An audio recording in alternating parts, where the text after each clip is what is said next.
Congresso aprovou, a presidente sancionou e o Brasil tem uma nova lei anticorrupção. O alvo desta vez são empresas que venham a se envolver em irregularidades e que ficarão sujeitas ao pagamento de multas milionárias e reparação total dos danos que causarem. Essa legislação responde a queixas antigas no país de que a justiça preocupa-se muito com os corruptos e pouco com os corruptores, aqueles que compram ou tentam comprar o favor dos agentes públicos. Os defensores da lei acreditam que ela vai mudar a cultura empresarial brasileira com a adoção de novos padrões éticos e administrativos.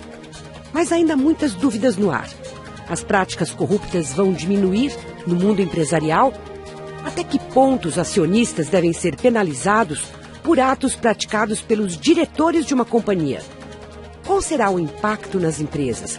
Os custos vão aumentar? E o mais importante, a lei vai pegar, vai mesmo ser aplicada? Afinal, como dizia Thomas Jefferson, um dos líderes da independência americana, abre aspas, a aplicação da lei é mais importante que sua elaboração. Fecha aspas.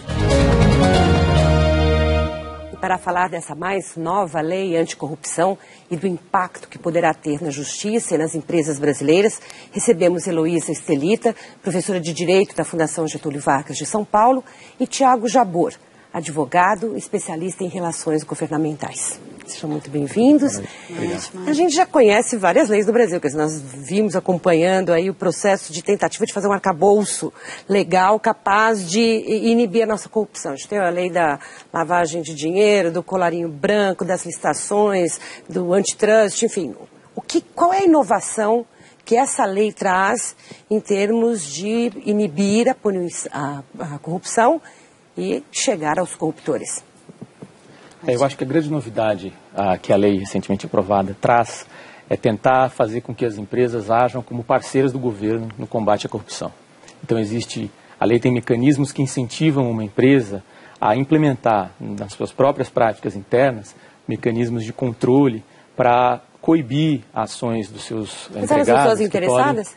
Elas são as maiores interessadas em ter um ambiente de negócios que seja transparente, que seja ético e que seus funcionários cumpram a legislação e não violem tanto as práticas éticas quanto as leis no tratamento com os funcionários públicos. Eu quero dizer, elas são interessadas, digamos, no ato ilícito que vai lhe dar uma vantagem. Não é? Quer dizer, de certa forma, a lei tenta atemorizá-la. Sim, com certeza. Inclusive, as sanções são altíssimas. E sobre o seu questionamento se vai pegar, eu acho que uma das razões pelas quais vai pegar é que houve mecanismos nessa lei de facilitar a prova. Então, a responsabilidade da pessoa jurídica, ela é objetiva. Ela independe de culpa ou dolo. Inclusive, a presidente Dilma vetou um dispositivo que dizia que ela precisava de provar a intenção da pessoa jurídica. Agora, não precisa. Ela é responsabilizada objetivamente. O que isso quer dizer na prática? Que não é preciso provar que ela tinha intenção, conhecimento, desejo ou faltou com a vigilância, por exemplo. Basta que um funcionário pratique um daqueles atos ilícitos definidos no artigo 5º, que vão desde atos de corrupção no sentido muito mais lato do que na lei penal, a fraude a licitações e todas essas fraudes relacionadas ao desvio de dinheiro público. Não vai precisar provar a intenção, basta provar que o funcionário praticou em benefício da empresa, que ela será responsabilizada. Então, facilita muito a prova. E por isso, facilitando a prova, o trabalho da acusação é muito mais simples e, portanto, mais rápido e mais efetivo. Quer dizer, para a gente entender, essa não é uma lei penal, é uma lei administrativa. É uma lei que diz o que os órgãos governamentais e do legislativo e do judiciário podem fazer para investigar corrupções em suas áreas, não é? Então, na prática, o que mudaria em relação ao que já existe hoje? Que tipo de instrumento legal há para investigar, apurar e punir empresas e que agora, digamos, ganha mais reforço? A lei prevê dois instrumentos. Um é o processo administrativo de responsabilização, que vai ser conduzido pelo órgão afetado pela conduta, e o outro é uma ação civil que pode ser iniciada pelo Ministério Público e que prevê outras penalidades que não só a multa. Então a empresa eventualmente pode ter a sua atividade interrompida, pode ter a sua atividade parcialmente suspensa, em alguns casos mais extremos, inclusive a dissolução compulsória. E é por isso que quando se diz que a novidade que a lei traz é tentar tornar as empresas parceiras do governo, é exatamente para fugir dessas, ou para evitar que práticas aconteçam que possam sujeitar a empresa a essas práticas, para as quais não é preciso nem que se demonstre a intenção. Basta que tenha ocorrido o fato e que tenha sido praticado por um funcionário ou um agente em benefício da empresa, para que a empresa possa sofrer essas sanções. Porque a sociedade tem essa percepção de que a empresa sempre escapa, não é? Que a gente vai atrás dos políticos, a gente consegue puni-los, caçá-los, eventualmente condená-los, mas dificilmente, ou funcionários, pessoas, dificilmente a empresa que fez a corrupção, o ato ilícito, ela tem uma consequência. Essa percepção é verdadeira? É verdadeira porque ela corresponde à realidade jurídica. Não havia uma forma de imputar à pessoa jurídica a responsabilidade por atos de corrupção. É sempre a responsabilidade individual, né? Especialmente a penal, mesmo a da improbidade, é sempre a responsabilidade penal individual, no indivíduo que praticou o ato, seja o corruptor, seja o corrupto. Não tinha como atribuir uma responsabilidade sancionadora de castigo à pessoa jurídica. Essa lei cria justamente essa possibilidade, prevê as sanções e os mecanismos de aplicação. Quer dizer, suponha que a gente tem um processo na Controladoria Geral da União, por causa de algum caso momentoso ali. O que vai acontecer? Aquele processo administrativo observa o que a empresa fez e as pessoas serão denunciadas para o Ministério Público? É isso? Esse é o processo? Exatamente. O que vai acontecer? Como o Thiago falou, a empresa vai ter... Porque uma das formas de atenuar a responsabilidade da empresa nessa lei é que ela tem sistemas internos, o Thiago pode até falar melhor sobre isso, sistemas internos de vigilância e treinamento de pessoal para que os funcionários, melhor, os empregados não pratiquem atos de corrupção. Se ela tiver esses sistemas internos e eles forem efetivos, ela pode ter uma redução de pena, e aí até uma crítica à lei, ela foi tímida nisso, ela podia ter isenção de pena, quando a empresa se estrutura de uma forma que aquele fato ocorrido é realmente um acidente. Escapou. Escapou. Ela fez tudo que estava, né? A gente também não é obrigado ao impossível, né, Mônica? Assim, não temos como controlar tudo. Se ela toma todas as providências para que não aconteça, acontece. Bom, dentro desse contexto também, se ela investigar internamente e descobrir quem foi, entregar essa pessoa para as autoridades públicas, ela também tem a diminuição de pena. Que é justamente essa pessoa que vai parar lá no Ministério Público e ser processada criminalmente. Provavelmente ela e o funcionário público. Então, independentemente da sanção que a empresa vai ter. Sim. Ela vai ter que pagar a multa do mesmo jeito, portanto, ela vai ser forçada a fazer essa vigilância. Agora, a empresa, como a Heloísa mencionou, a empresa, como parte do cálculo da sanção, ou como parte da avaliação de qual vai ser a penalidade aplicada na empresa, entra a cooperação da empresa com o poder público na elucidação do caso. Entra a qualidade dos procedimentos e dos mecanismos internos que a empresa implementou, o treinamento que ela deu aos seus funcionários, a disponibilização de canais para que os funcionários reportem eventuais condutas desviantes, tudo isso vai ser levado em consideração. Uma incerteza que existe hoje é que a lei diz que os critérios de avaliação desses parâmetros e desses mecanismos serão estabelecidos no regulamento do Poder Executivo. Então, assim, existe a expectativa de que até a entrada em vigor da lei, que vai acontecer no começo, no começo fevereiro, do ano, né? Daqui 6 meses, né? Final de janeiro de 2014, até lá o Poder Executivo tenha expedido esse regulamento para dar um pouco mais de clareza para as empresas de como elas serão avaliadas. E antes disso, é importante também que exista uma abertura para a sociedade, para o empresariado, por parte do Poder Executivo, para que se possa contribuir com as melhores práticas, com informação, com exemplos enfim, que e com leniência, né, que é esse nome que entrou agora para a gente a partir do caso dos trens de São Paulo, que está correndo no CAD, né? Quer dizer, leniência para o direito administrativo é a colaboração, não é? A colaboração o que chamaria de delação premiada, mas é a colaboração Ministério Público premiada. Gosta de colaboração. Colaboração premiada. Isso não estava previsto em nenhuma outra lei. Essa lei pode afetar essa investigação que está acontecendo no CAD agora, se confirma um cartel para as licitações de São Paulo e do Distrito Federal? O que vocês acham? Eu creio que não. Não? Como é uma lei, que ela não está em vigor, né? Ela só entra em vigor em fevereiro. E ela não deveria se aplicar a fatos cometidos no passado. Atos ilícitos, né, é uma regra de direito, que quando você vai impor uma sanção, a função dela não é simplesmente vingança. Quando se promulga uma lei dessas, quer dizer, olha para essa lei, tá aqui, ó, você vai ser sancionado, não faça isso. Então eu tenho que saber antes o que eu não devo fazer para eu tentar não fazer. Por isso, como lei sancionadora, não deveria retroagir e atingir fatos praticados antes da entrada em vigor, que será em fevereiro. Até essa vacácio, que a gente chama esse intervalo de 6 meses, é justamente para que as pessoas possam se adaptar. A intenção do legislador então, não é para ilícitos cometidos a partir de 1º de fevereiro. Exato. Da entrada em vigor da lei. Os crimes que estão acontecendo agora, neste momento, que já aconteceram, têm que ser capturados por outras leis. Nada do que aconteceu antes da entrada em vigor da lei pode ser capturado por ela. Mas é importante mencionar que as empresas também não devem esperar que a lei entre em vigor ou que o Poder Executivo regulamente o seu conteúdo para começarem a se preparar e a avaliarem dentro da sua realidade de negócios, dentro do seu setor, como melhor estruturar um programa interno de ética e anticorrupção. Essa questão da colaboração premiada ou da leniência, com o termo técnico, não é muito comum, não é, no Brasil? Quer dizer, a gente vem acompanhando agora esse caso aqui de São Paulo, no CAD, mas são pouquíssimos, não é? Como é que isso funciona na prática?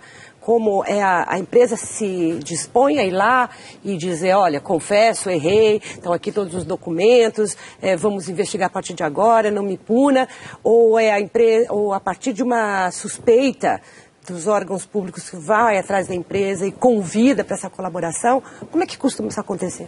Mano, eu vou falar da área penal, que é a área que eu conheço mais. É até muito conveniente, oportuna a sua pergunta, porque ontem foi publicada a lei que define as organizações criminosas e pela primeira vez disciplina muito detalhadamente o procedimento de colaboração premiada.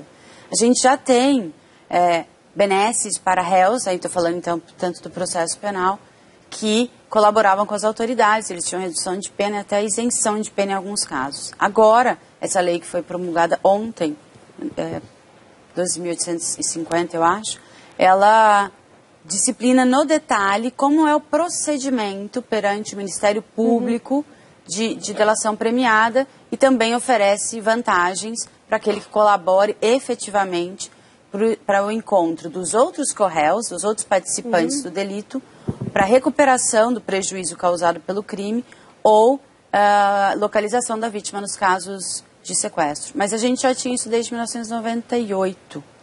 O que não é ainda uma prática muito habitual, ou já é, no Brasil? Eu diria que no penal não era muito habitual. Para casos de corrupção, não, definitivamente. Não, a lei inova nesse sentido, para casos de corrupção empresarial. O que diz a lei é que a empresa deve ter a iniciativa de buscar as autoridades, apresentar a sua intenção de cooperar. Essa cooperação deve ser uma cooperação efetiva e levar ou a descoberta e a identificação de outros participantes no ato, ou a obtenção mais célere de documentos que comprovem o ilícito.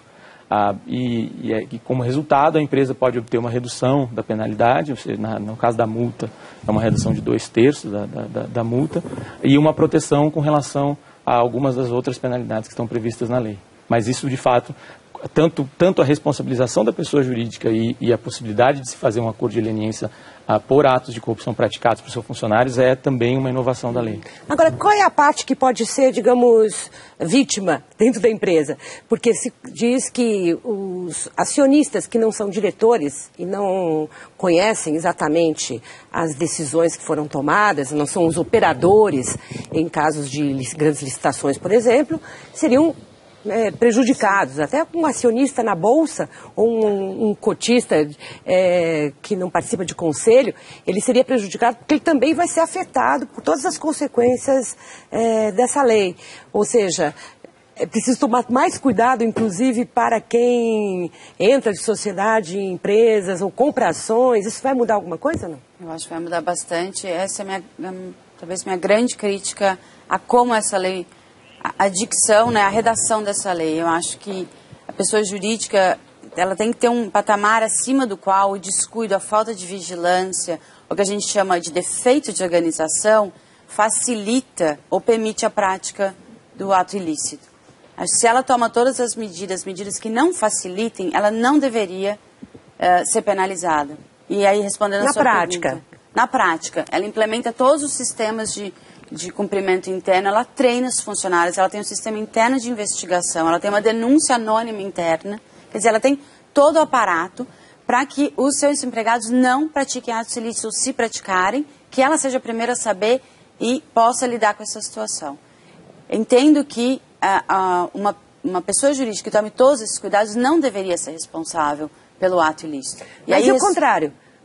Por exemplo, para pegar um exemplo que a gente conhece pouco ainda, mas que está na mesma. No caso da Siemens, o acionista da Siemens, no caso da Siemens for responsabilizada por formação de cartel, ele tem compromisso também, digamos, direto, alguma responsabilidade direta com um eventual crime cometido? Não, de forma nenhuma. Não? Crime não.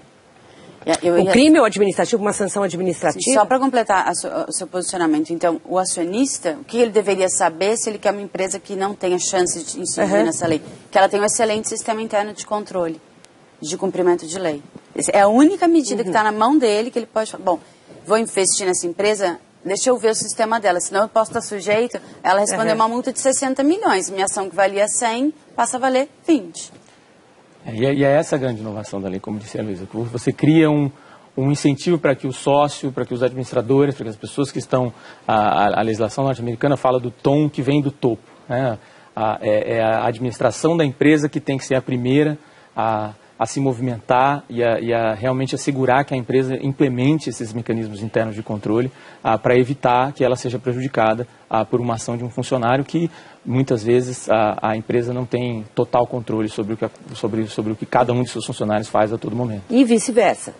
O funcionário também não tem controle sobre as decisões tomadas no topo de uma empresa. E nem de um colega. Seja, o que será mais difícil modificar na cultura de uma empresa? Quer dizer, é a empresa que tem habitualmente práticas duvidosas, que ficam ali nas franjas da legalidade e que é fácil de saltar para a ilegalidade, fornecedores e participantes de licitações e tudo mais, são cansados de ver licitações fraudulentas, ou é o funcionário que escapa do controle porque ele tem um poder de decisão e faz algo errado. O que é mais difícil de mudar na cultura das empresas no atual estágio do Brasil, que corrupção está na ordem do dia sempre?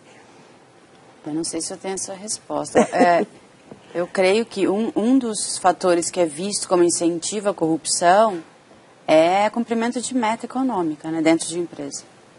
Isso tem sido um dos fatores que criaria um ambiente propício para a prática de atos de corrupção em busca de maiores bônus. Contratos e fechar. Mas também assim, o cumprimento de metas econômicas está na natureza de uma empresa, de uma entidade privada que atua em seu mercado.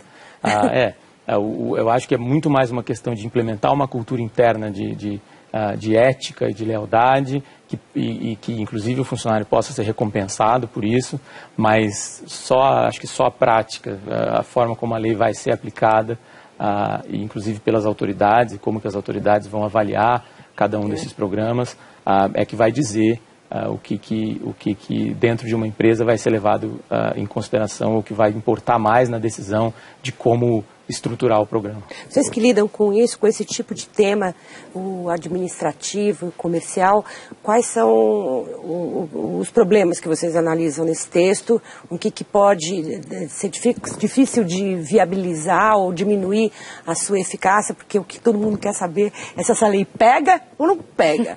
Mas daqui a pouquinho, depois do intervalo.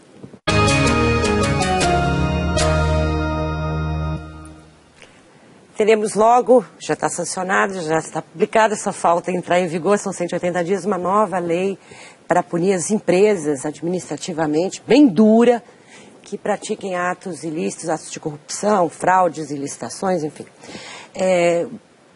Comentamos várias das vantagens, mas quais são os problemas que vocês acham nessa lei que possa atrapalhar a eficácia dela, que é o que todo mundo quer saber?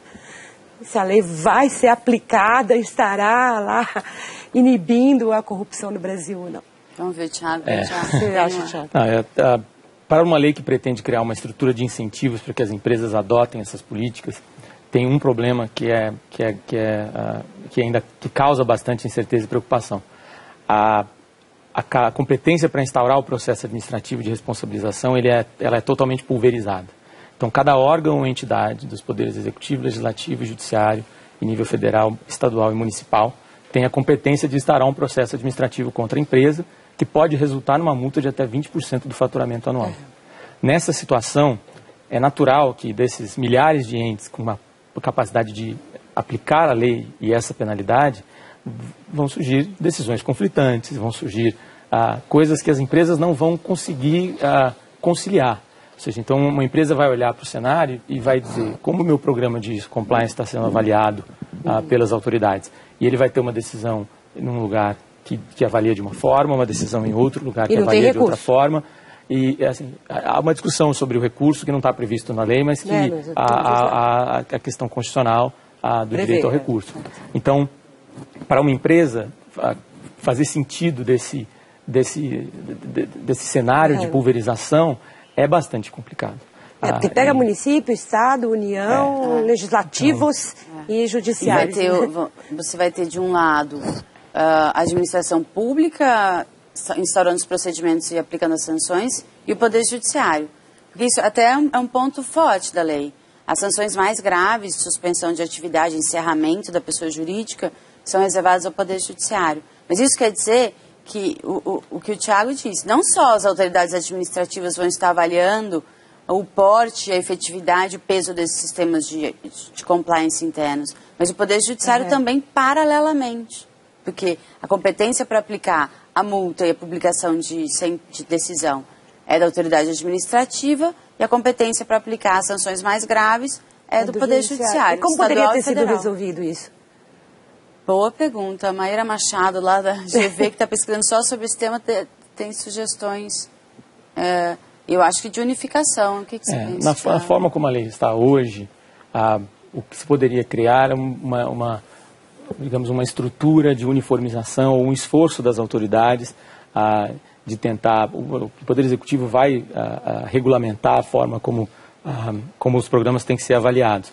Então, acho que o processo de elaboração dessa regulamentação tem que ser o mais aberto possível, tem que se ouvir as empresas, as empresas têm que saber o que é esperado delas nesse processo de implementação dos programas de compliance, e que haja uma forma, ou pelo menos um comprometimento das autoridades de tentar que o mesmo programa de compliance receba tratamento igual, independentemente se a autoridade decisória é uma autoridade de um Estado, ou se é de um município, se é do Poder Executivo, ou se é do Poder Legislativo. Pode levar um bom tempo, né? Pode levar um bom tempo.